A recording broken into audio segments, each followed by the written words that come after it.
sebagai panduan dalam kita meniti hari-hari dunia ini. Contoh rahmat Allah sekalian,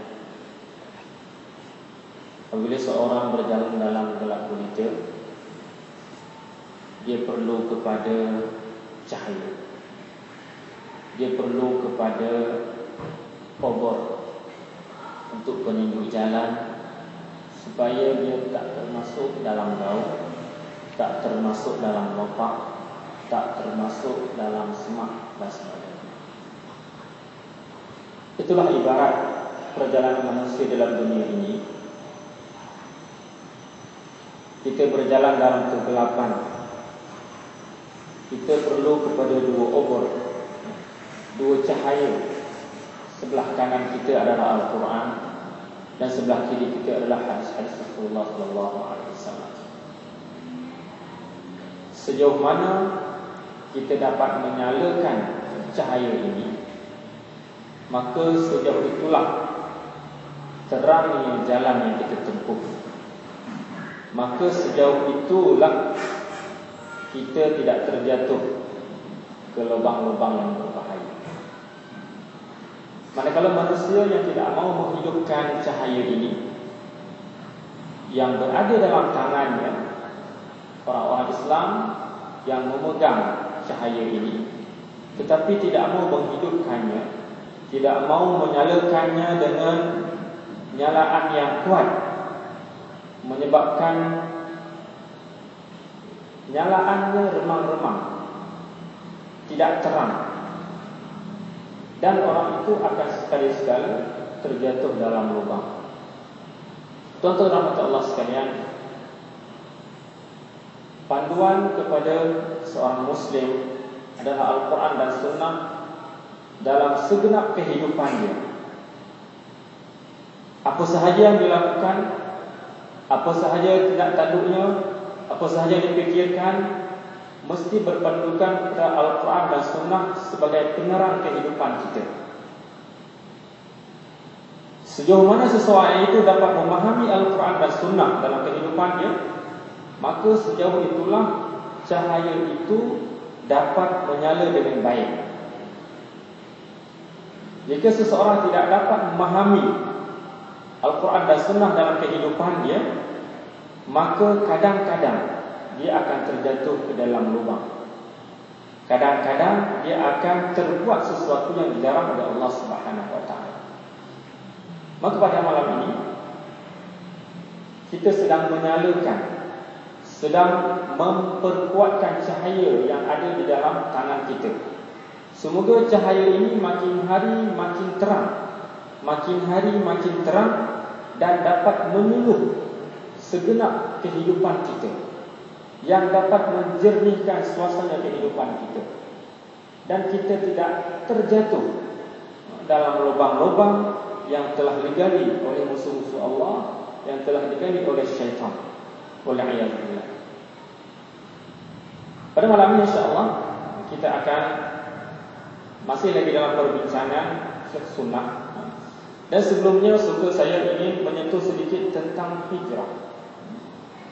Saban tahun apabila sampai sahaja tahun baru, kita ada aktiviti yang rutin, yang kita selalu buat. Dia menjadi amalan rutin kita, tak boleh tanpa dia. Amalan rutin kita pada awal Muharram, pada akhirnya kita akan baca Yasin 3 kali. Kita akan berdoa akhir tahun dan awal tahun, dan kita mungkin akan berharap. Kita akan membuat pekerjaan-pekerjaan yang rutin. Apakah pekerjaan yang rutin ini dapat menguatkan konsep hijrah yang sebenarnya? Sebab dalam amalan kita ini, untuk mencapai pribadi kita ataupun untuk mencapai pribadi ummah ini, dia ulama telah mengkategorikan ada amalan lemah dan ada amalan kuat.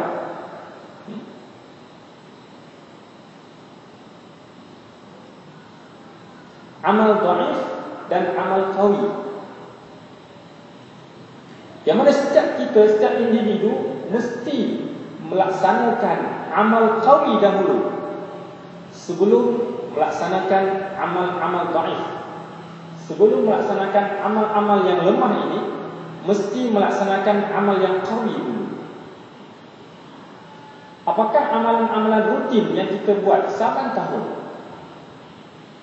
dia sebagai amalan qawi yang dapat membentuk pribadi kita, ataupun dia sebagai amalan dhaif yang sekadar untuk mencapai rutin saban tahun kita? Jadi ini perlu kita fikirkan. Walaupun dia menjadi kebiasaan, awal Muharram, 10 Muharram dan sebagainya, ada rutin-rutin harian. Perlu kita fikirkan kenapa rutin harian ini dan apa konsep daripada rutin harian ini, dan apakah dia menjadi amalan dhaif ataupun amalan qawi. Maksud amalan dhaif, kalau kita laksanakan amalan tersebut, dia tidak memberi impak kepada diri kita dan tidak memberi impak ataupun kesan kepada masyarakat. Jika amalan itu qawi, dalam salah satu amalan, dia akan memberi kesan yang kuat kepada diri kita dan akan memberi kesan yang kuat kepada masyarakat. Mungkin ulama telah bahas tentang amalan-amalan ini. Tidak perlu saya sentuh satu-satu, perarakan sebagai contoh. Kita telah tahu amalan-amalan ini dilakukan untuk apa? Sebagai syiar dan sebagainya. Kita nak lihat dari sudut pandang lain, hijrah sebagai pemancing untuk pribadi kita. Setiap tahun hijrah, sepatutnya setiap tahun dapat mempertingkatkan kekuatan amalan-amalan qawi kita.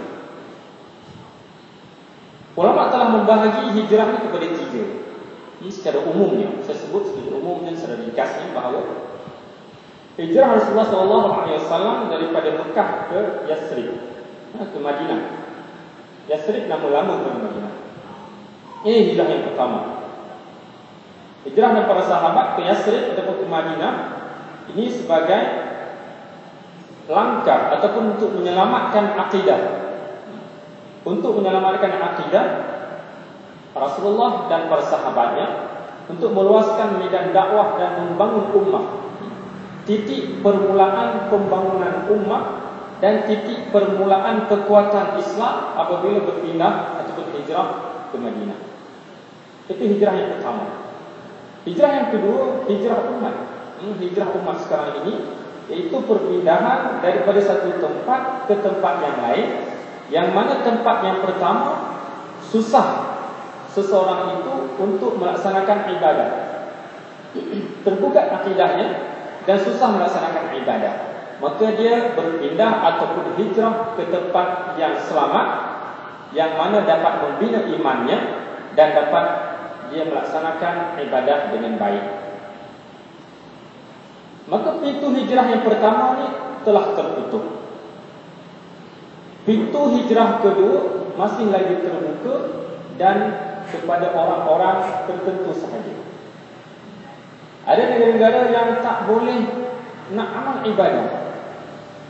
Kalau sebelum ini kita tak tahu pun negara Tunis itu adalah negara yang tak boleh amalkan ibadah, walaupun dipimpin oleh orang Islam dan 90% rakyatnya adalah orang Islam. Tetapi negara yang tertutup, tak boleh ibadah.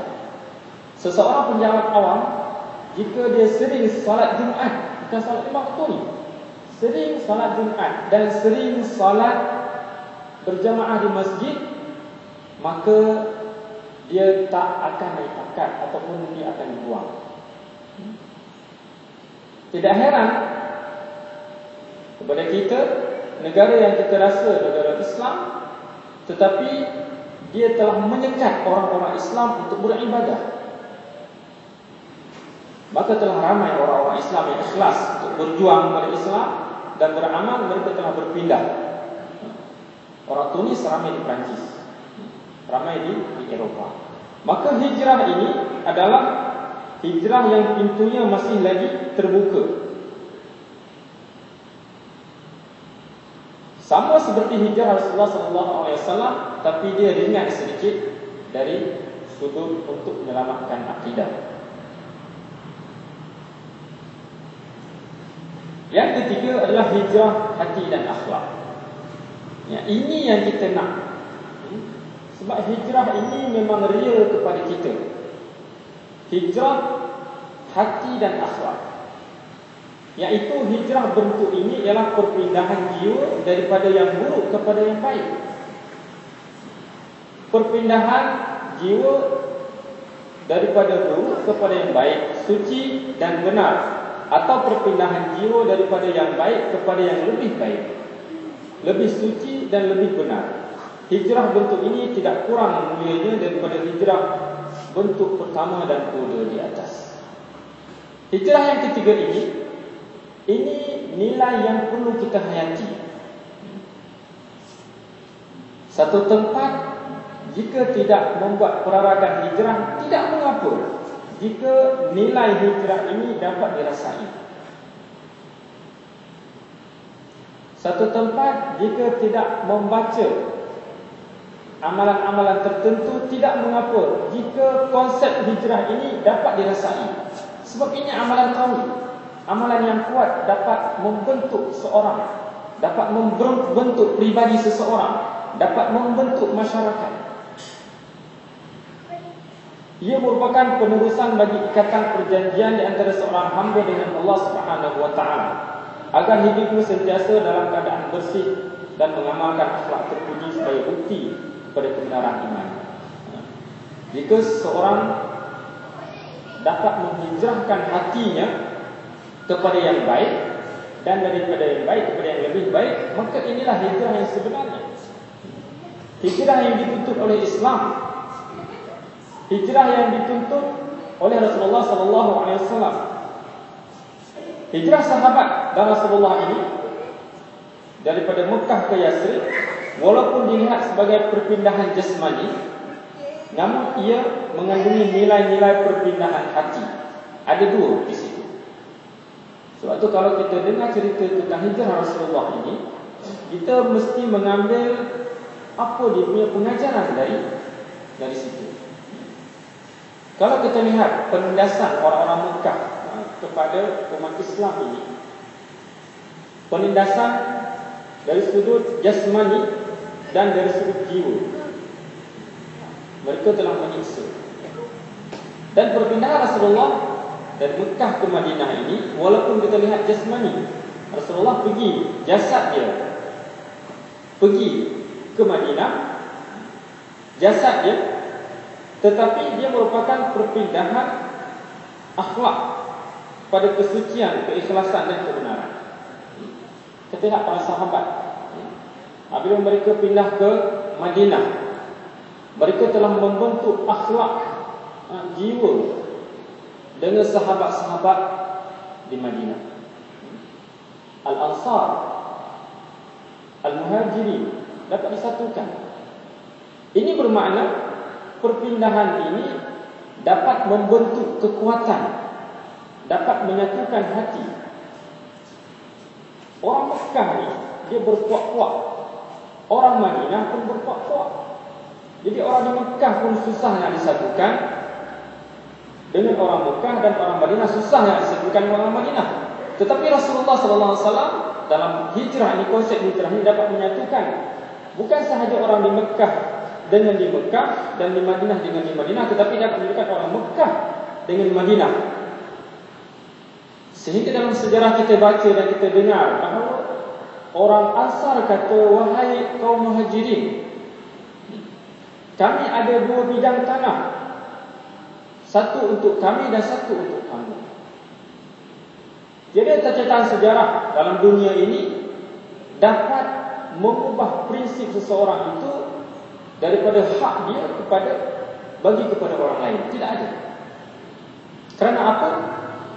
Kerana nilai yang ditanam oleh Rasulullah SAW hasil daripada hijrah. Bermakna apabila kita sambut tiap-tiap tahun hijrah ini, adakah dia dapat membentuk jiwa kita? Adakah dapat membentuk pribadi akhlak kita? Kalau belum, bermakna tiap-tiap tahun kita merayakan hijrah ini, awal Muharram ini, maka tiap-tiap tahun kita masih lagi melakukan amalan-amalan dhaif ataupun amalan-amalan yang tidak kuat untuk menyokong pembentukan jiwa kita.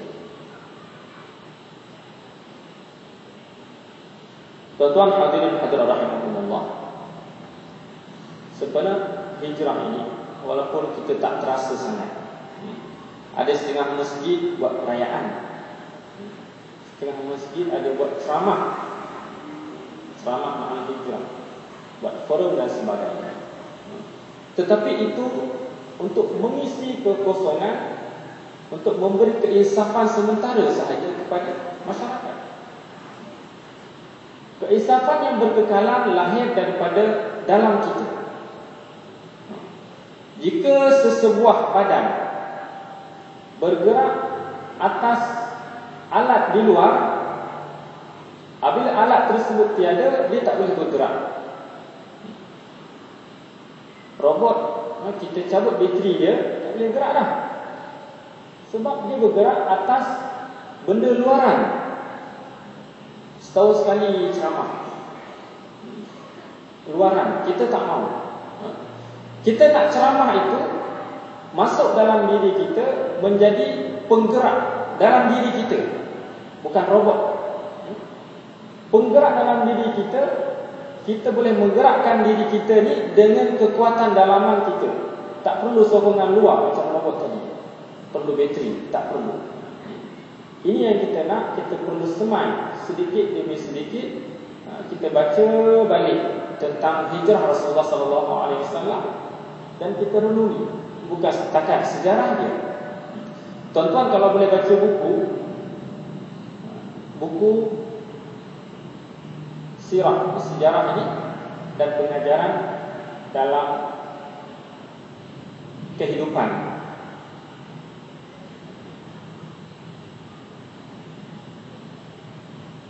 Saya tak buat buku dia, tulisan Munir Qutban.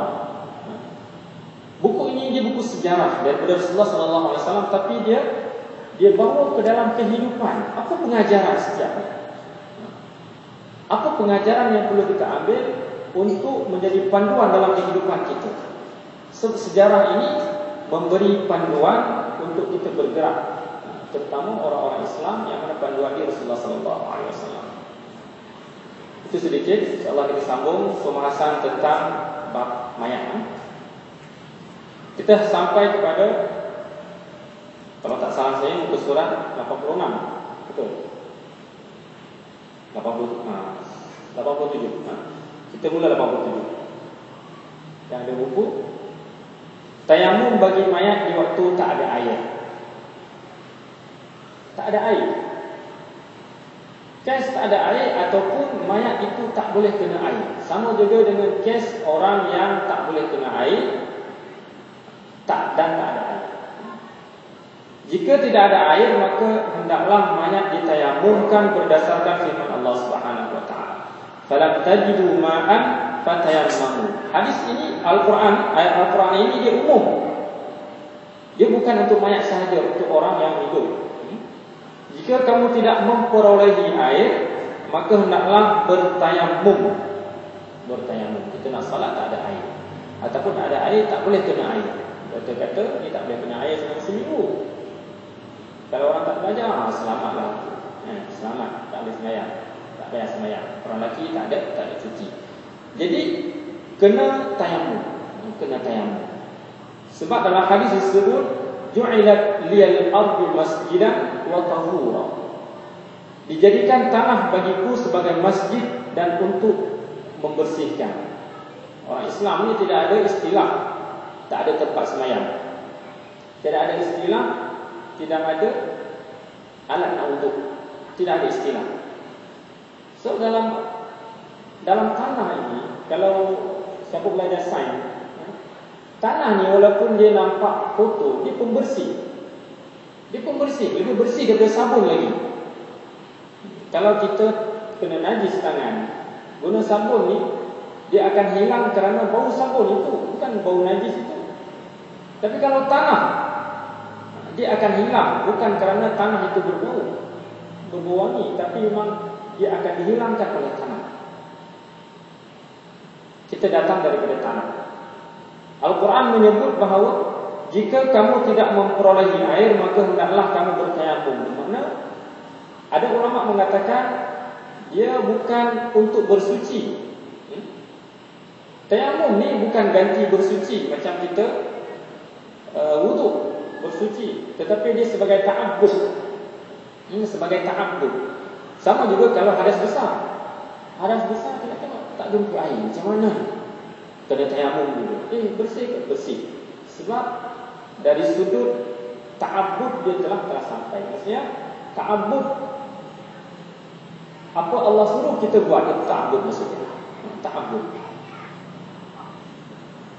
Begitu juga ditayamumkan jika tubuh atau bertambah hancur. Tubuh akan bertambah hancur dan terpisah-pisah seandainya dimandikan. Ada kes-kes orang terbakar ataupun kes-kes mayat yang lain tak boleh dimandikan. Kalau dimandikan, dia akan merebak penyakit dia sebagai contoh. Doktor kata mayat ini tak boleh kena air. Kalau kena air, penyakit dia akan merebak nanti. Dia punya virus yang dalam badan dia akan masuk ke dalam air, dia akan alir, kemudian dia akan membiak. Di mana orang ini ditayamumkan sahaja. Juga wanita yang meninggal di tengah-tengah lelaki asing, ini pendapat. Seorang perempuan meninggal, tidak ada mahram dia, tidak ada yang bersangkut apa dia punya silaturahim dia. Semua orang lelaki asing, tidak ada perempuan. Semua orang lelaki ajnabi. Walaupun ada pendapat yang lain, tetapi ada pendapat mengatakan dia hendaklah ditayamumkan. Ataupun lelaki yang meninggal di tengah-tengah wanita yang asing, tidak ada orang lain, maka orang ini ditayamumkan. Walaupun ada pendapat yang lain mengatakan dimandikan sekadar yang perlu, tidak seperti biasa. Diriwayatkan daripada makhul oleh Baihaqi juga oleh Abu Daud dalam kumpulan hadis mursalnya. Hadis mursal. Hadis mursal ini adalah hadis yang mana disebut sanadnya tidak disebut sahabat. Itu maksudnya. Sebut daripada Al-Bukhari ataupun daripada At-Tirmizi ke atas sampai tabi'in, tak sebut sahabat. Sedangkan hadis itu sampai kepada tabi'in melalui sahabat. Hadis ini walaupun dia kadang-kadang dia boleh diterima, tetapi kategori dia hadis mursal. Hadis mursal. Bahawa Nabi sallallahu alaihi wasallam bersabda, "Idza matat al-mar'ah ma'ar rijal, laisa ma'ahum al-mar'ah ghairuha, wal rajulu ma'an nisa laisa ma'ahunna rajulun ghairuha, fa innahuma yuyammamani wa yudfanani, wa huma bimanzilati man lam yajid al-ma." Jika seorang wanita meninggal di kalangan lelaki hingga tak ada wanita lain, tidak ada wanita lain, atau lelaki di kalangan wanita-wanita di mana tak ada lelaki yang lain, maka hendaklah mayat itu ditayamumkan lalu dimakamkan kedua mereka itu, sama halnya dengan orang yang tidak mendapatkan air. Tayamumkan. Ini Islam menjaga. Sampai orang mati pun Islam menjaga. Apalagi yang hidup. Yang hidup tak boleh pegang-pegang, confirm lah. Mati pun tak boleh pegang-pegang. Itu dia ingat mati tak apa, tak boleh juga. Tak boleh. Dan hendaklah yang mentayamumkan wanita itu muhrim yang terlarang kahwin dengannya dengan tangannya. Jika tak ada muhrim, maka lelaki asing dengan memakai secarik kain. Tayamum pakai kain lagi yang dibalutkan ke telapak tangannya. Ia adalah mazhab Abu Hanifah dan Ahmad. Sedangkan menurut Malik dan Asy-Syafi'i, mazhab Syafi'i, jika di antara lelaki itu terdapat seorang muhrim yang haram kahwin dengannya, hendaklah ia memandikan mayat wanita itu, kerana ini adalah seperti lelaki bagi muhrim tersebut mengenai soal aurat dan khalwat. Imam Syafi'i kata, jika di antara lelaki itu terdapat seorang muhrim yang haram kahwin dengannya, hendaklah ia memandikan mayat tersebut. Kalau tak ada perempuan tapi ada muhrim dia kena buatlah. Itu jelas kepada kita. Pada buku Al-Muwassa' diceritakan dari Imam Malik bahawa ia mendengar para ulama mengatakan, bila seorang wanita meninggal dan tak ada wanita yang akan memandikannya, begitupun tak ada muhrim ataupun suami yang akan menyelenggarakannya, adalah ia ditayamumkan. Dan tadi juga tidak ada siapa, suami tak ada, muhrim tak ada, ditayamumkan. Itu dengan menyapu muka dan kedua telapak tangannya dengan tanah. Tayamum sama dengan tayamum yang wudu, sapu saja. Kalau orang lain buat, dia kena pakai sarung tangan, kena lapik tangan dia dengan kain. Dengan menyapu muka dan kedua telapak tangannya dengan tanah. Mana sama juga dengan tayamum nak salat. Letak tayamum ni, kemudian kita ambil satu lagi ataupun yang tadi juga kita letak di tangan. Sebaliknya, bila lelaki meninggal dan tak ada orang di sana kecuali wanita, maka hendaklah mereka mentayamumkannya pula. Samalah terbalik daripada tadi. Okey, bab kecil yang lain, suami memandikan isteri ataupun sebaliknya. Suami memandikan isteri. Para fuqaha, yang ulama-ulama fiqh berpendapat atas boleh wanita memandikan suaminya. Boleh. Sayang sangat pada suami dia. Bila suami dia meninggal, dia mandikan sendiri. Dimandikan sendiri, tidak dengan wanita yang lain. Kalau lelaki yang mandikan, dia boleh tolong-tolong mandikan, ataupun dia sendiri yang mandikan. Dalam satu hadis disebut, law istaqbaltu min amri mastadbartu ma ghasala an-nabi sallallahu alaihi wasallam illa nisa'uhu. Jika saya menghadapi sesuatu urusan, tidaklah akan saya abaikan, tidaklah yang memandikan Nabi kecuali para isterinya. Ini kata Aisyah. Para isteri turut memandikan Nabi sallallahu alaihi wasallam. Tetapi ada orang berbeza pendapat tentang boleh tidaknya suami memandikan isteri. Ada kata boleh, ada kata tak boleh. Tak boleh, tidak sampai ke tahap yang haram. Tetapi jumhur ulama, kebanyakan ulama membolehkan. Walaupun dia telah meninggal, tapi tetap isteri dia, tetap suami dia. Sebab ada setengah kata apabila dia meninggal, bukan isteri dah. Sama mana je, bukan isteri dah. Kalau dia ziarah kubur, ni nak pergi mana ni? Nak ziarah kubur. Ziarah kubur siapa? Kubur suami lah. Suami pula kan, tak boleh cium dah. Sebab bukan isteri dah. Terputus. Sebab isteri masa hidup. Tidak. Dia meninggal pun masih isteri juga. Ataupun masih suami juga.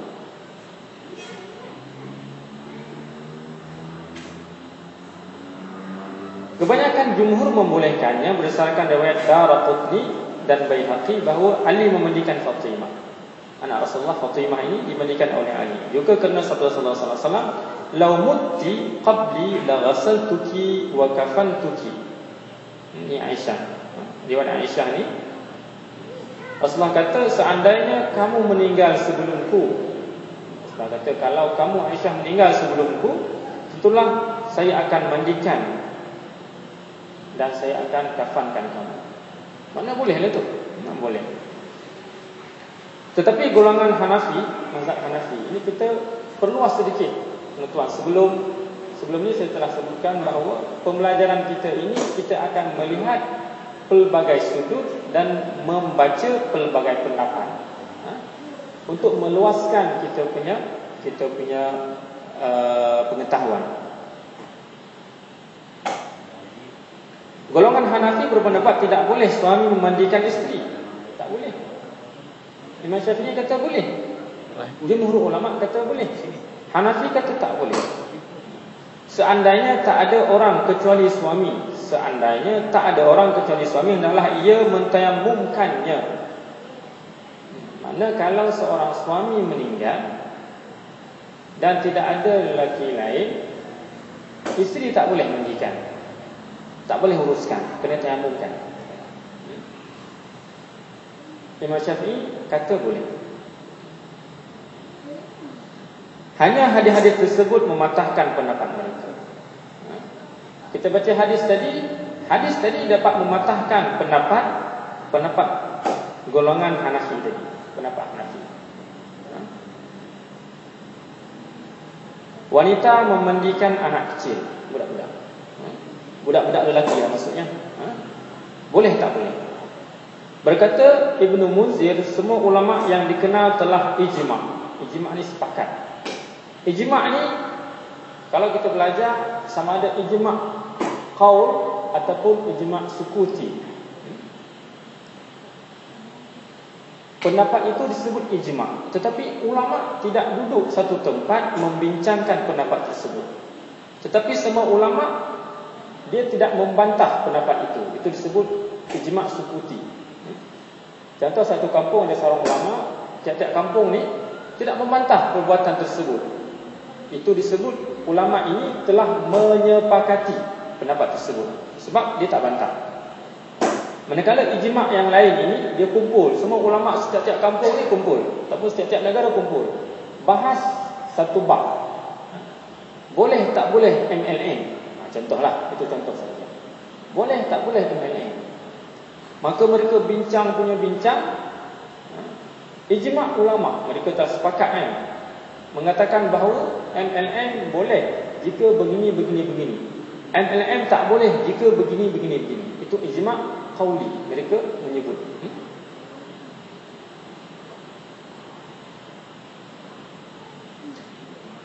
Semua ulama yang dikenal telah ijma' bahawa wanita boleh memberikan anak yang masih kecil, budak-budak. Boleh. Yang masih kecil ni masih lagi mumayyiz. Kecil lagi. Umur setahun, 2 tahun. Kalau dah besar tak boleh lah. Dah besar tak boleh. Kita terus kepada bab kain kafan. Makin dekat dah ni. Makin dekat dah. Kain kafan.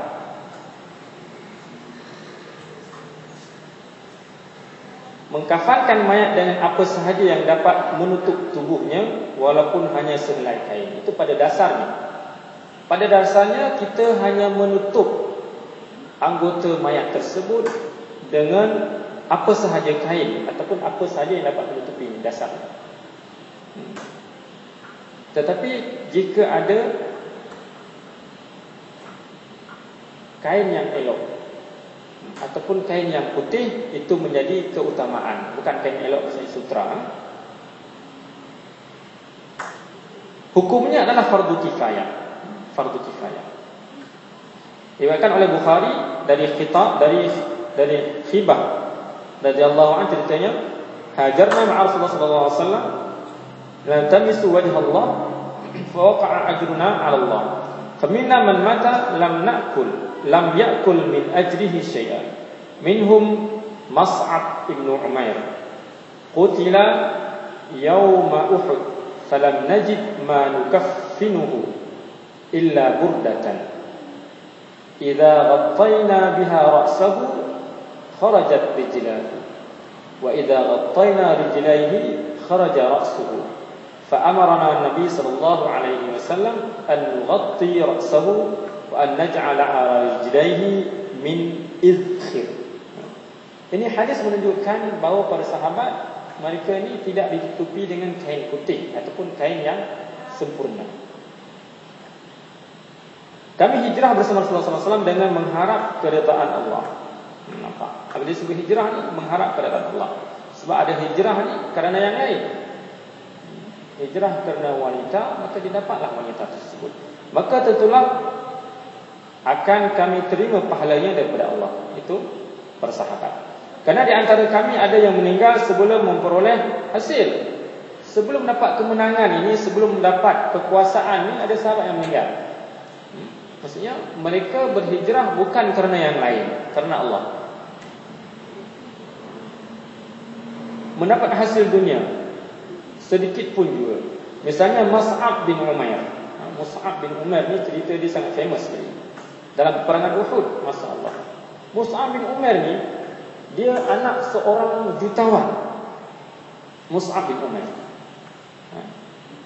Dia ini sebelum Islamnya, minyak wangi yang dia pakai itu tidak ada seorang pun di Mekah yang pakai minyak wangi macam dia. Tidak seorang pun. Kalau dipakai minyak wangi itu, daripada jauh wanita dah tahu dia. Orang-orang di Mekah dah tahu dah, ini mesti Mus'ab ni, tidak ada orang lain. Masya-Allah, kita tengok kehidupan dia. Mus'ab bin Umair. Dia tewas terbunuh dalam perang Uhud dan tak ada buat kain kafannya kecuali selembar kain burdah. Masa dia meninggal, sebab dia tinggal semua kemewahan dunia, tinggal semua kekayaan dia, dia hijrah dengan Rasulullah SAW hanya membawa hati, membawa Islam, menyelamatkan Islam dia. Dia tak heran dengan kekayaan dia. Engkau ambillah kekayaan itu, aku tak kisah dengan kekayaan tersebut. Masa dia meninggal dalam peperangan Uhud, tidak ada kain untuk menutupinya, hanya ada kain burdah. Kain burdah ni dia kain yang tebal, yang kesat, yang kasar. Bukan kain macam ni. Kita tak ada seorang pun yang pakai kain burdah ni. Semua kain boleh pegang ni. Kain burdah ni kalau pakai ni, tangan tak duduk diam, baru sana gatal, kasar. Dia adik-beradik goni lah. Goni tu yang itulah kain kasar. Jadi itu hanya ada.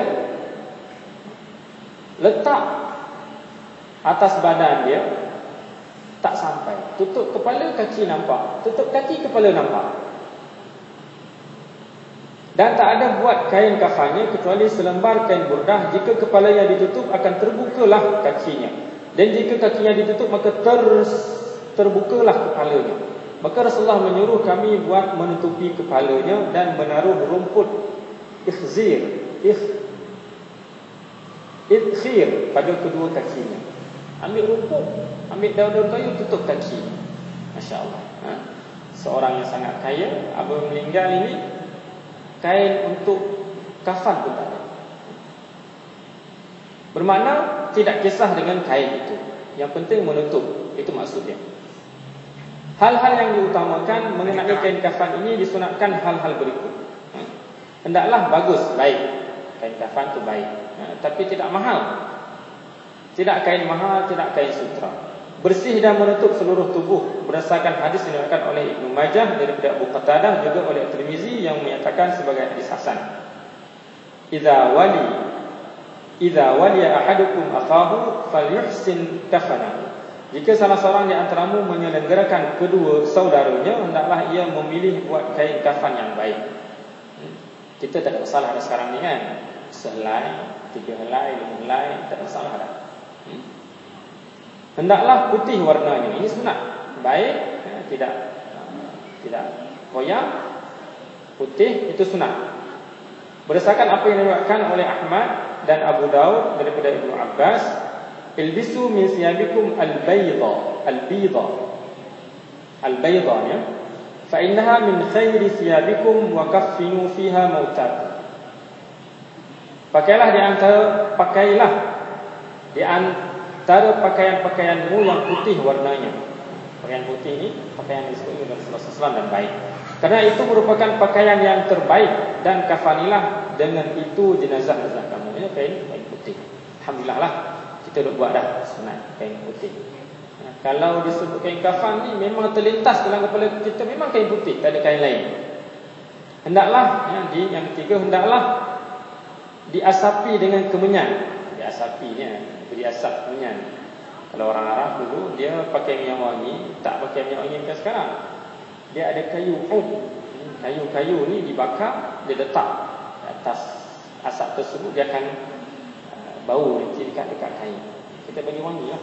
Sekarang kita bubuh kemenyan ataupun wangi-wangian yang lain lah.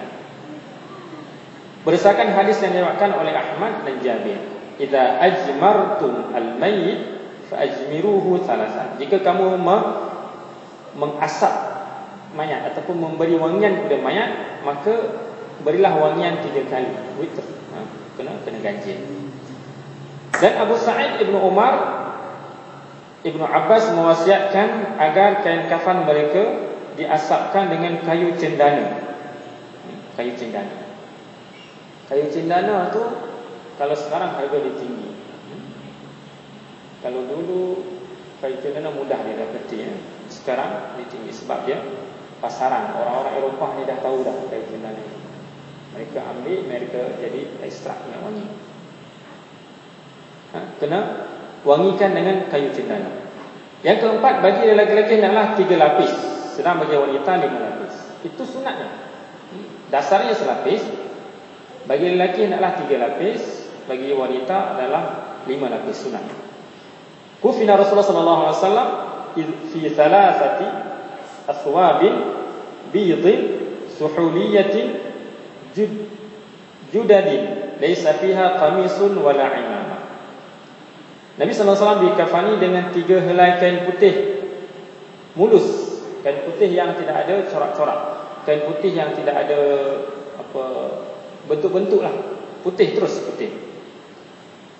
Yang baru, eloknya yang baru, tanpa kemeja, tanpa serban.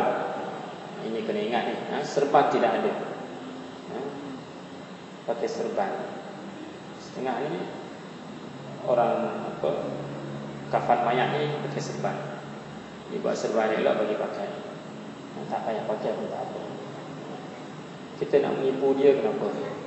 Dia memang seumur hidup dia tak pernah pakai serban pun.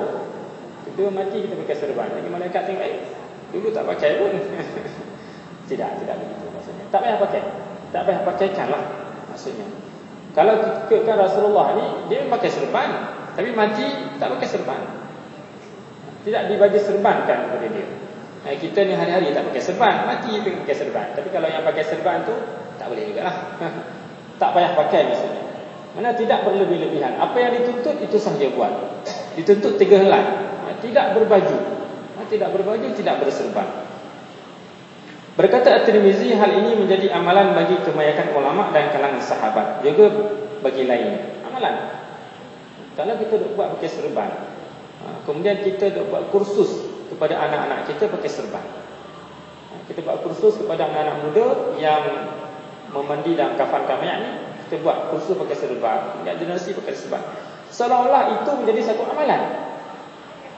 Nanti generasi yang ketiga ataupun ketujuh, dia kata, mesti pakai serban. Sebab saya dilatih oleh orang atas saya ni semua pakai serban. Kenapa tak boleh pakai serban pula? Bermakna kita buat yang berpada yang mana hadis suruh buat. Katanya pula berkata Sufyan Ats-Tsauri, mayat lelaki dikafani dengan 3 lapis kain, boleh juga disehelai kemeja ditambah 2 lapis kain lagi. Itu tak kisahlah. Kepelbagaian kita nak buat. Tapi tak adalah fashion. Tidak ada fashion. Dan boleh pula dengan 3 helai kain sahaja, tetapi selembar kainnya cukup. Satu saja pun cukup. Tetapi kalau ada lebih utama 3 helai, ini juga merupakan pendapat Syafi'i kata 3 helai sunat. Pendapat Imam Syafi'i, pendapat Imam Ahmad dan Ishaq. Ini pendapat Ishaq. Walaupun kita tak tahu Ishaq ni dia bukan imam 4 mazhab, tapi dia satu pendapat.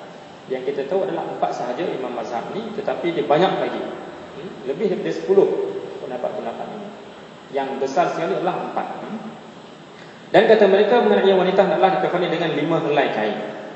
Dan terima dari Ummu Atiyah bahawa Nabi sallallahu alaihi wasallam telah mengulurkan kepalanya kain sarung, mengulurkan kepadanya kain pelekat, kain sarung, kain pelekat, baju, selendang dan 2 helai untuk membalut tubuh mayat.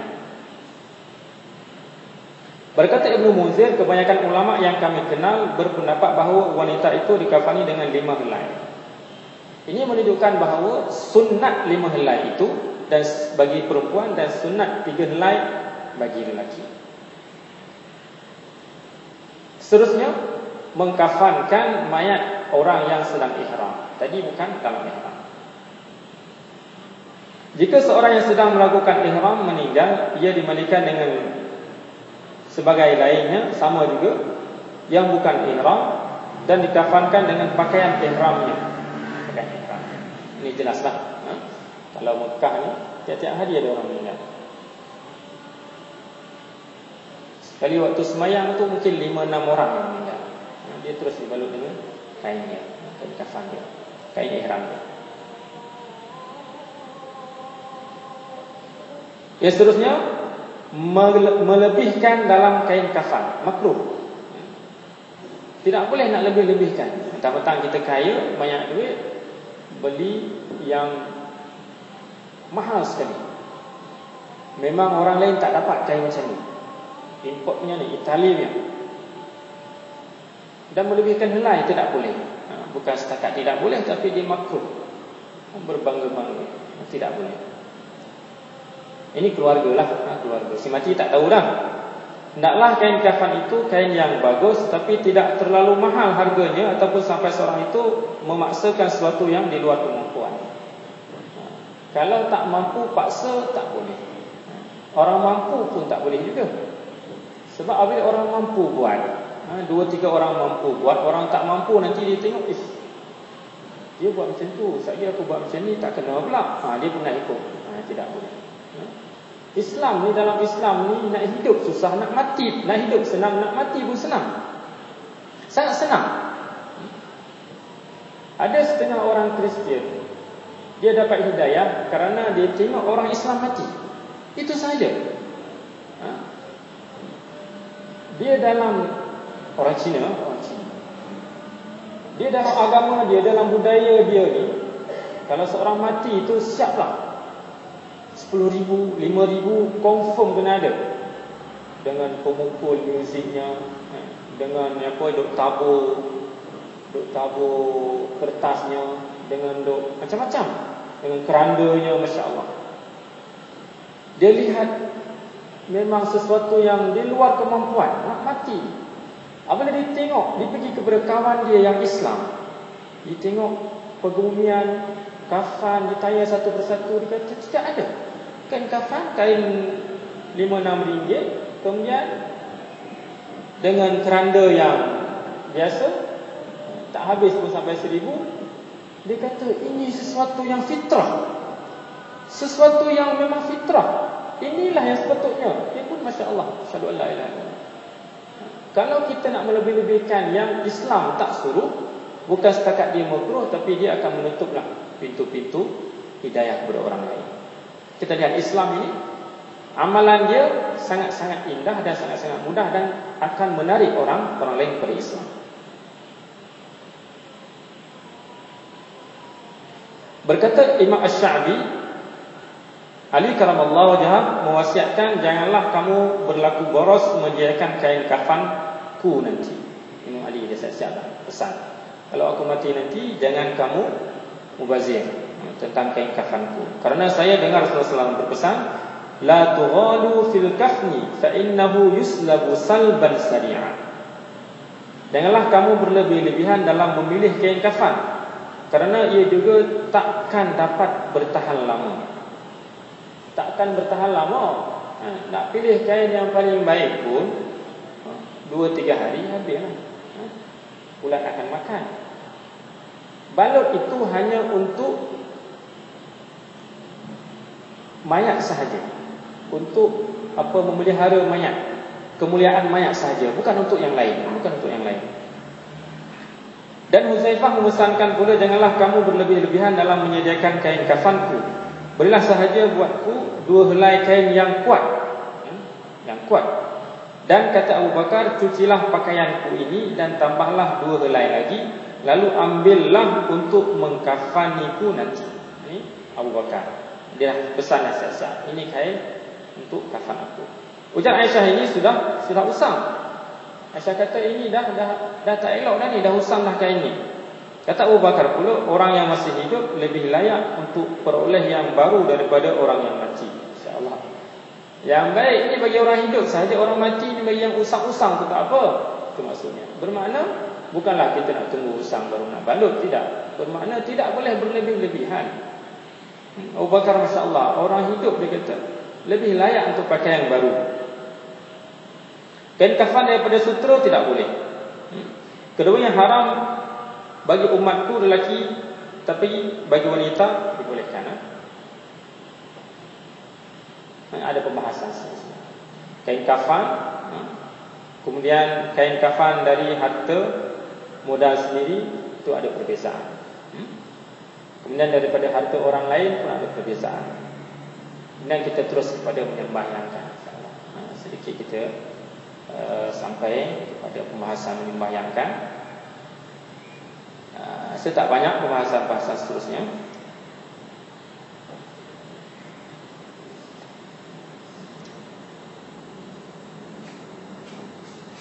Dan kita akan menyentuhlah pembahasan ini dari sudut real kehidupan kita. Walaupun amalan-amalan ini kadang-kadang dah terbiasa dah. Tetapi kalau disuruh kepada kita, kita tak tahu pun. Kita hari-hari kadang-kadang ataupun tiap-tiap minggu kita mengunjung dan kita tengok amalan ini. Tok imam yang buat kan. Orang yang bertugas yang buat. Kalau dia suruh kita buat, memang confirm kita tak tahu sebab tak biasa. Tetapi amalan ini kadang-kadang kita kena lihat kepada sumber yang asal. Masyarakat dalam amalan-amalan orang Islam kadang-kadang banyak sangat tokok tambah yang tak perlu. Tidak perlu. Kenapa kita menyusahkan amalan kita? Nak menokok tambah benda yang asal yang sebetulnya sudah cukup. Dalam amalan-amalan contoh di kubur dan sebagainya, banyak amalan tokok tambah sehingga dia menyusahkan imam itu sendiri, menyusahkan orang yang ikut sendiri dan menyusahkan yang lain. Mana insya-Allah kita akan bahas satu persatu nanti apa yang sepatutnya kita buat, apa yang sepatutnya Islam suruh kepada kita dan berpada setakat mana. Boleh tak kita lebihkan begini ataupun tidak boleh kita lebihkan. Aku qouli hadza astaghfirullahal azim li wa lakum wa lisairil muslimin wal muslimat wal mu'minin wal mu'minat fastaghfiru innahu ghafurur rahim. Kepada Allah Subhanahu wa taala, salam dan salam dari Tuhan saya sendiri, mohon kepada Allah Subhanahu wa taala. Mohon maaf tuan-tuan sekalian.